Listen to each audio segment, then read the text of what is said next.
This is the TP-Link UB400 Bluetooth 4.0 Nano USB adapter. I am installing it on my PC. After installing the Bluetooth adapter on your PC, Bluetooth is not showing up in Windows 7.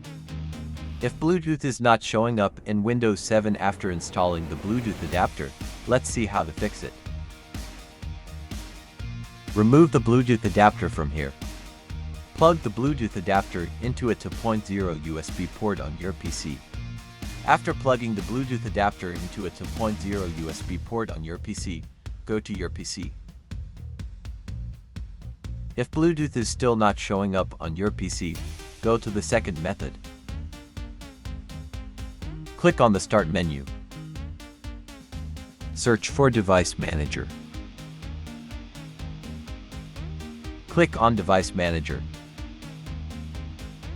Click on Bluetooth radios. Check your USB Bluetooth driver. If the Bluetooth adapter is disabled from here, enable it again.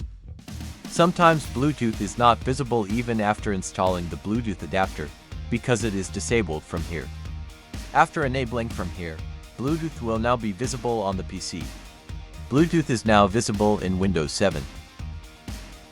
If Bluetooth is not visible on the PC even after enabling the Bluetooth adapter, update your Bluetooth driver.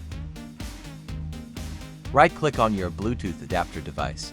Click on Update Driver Software. Click on Browse My Computer for driver software. Select your driver from here. Click on Next. The USB Bluetooth driver has now been updated. After updating the Bluetooth driver, Bluetooth will be visible in Windows 7.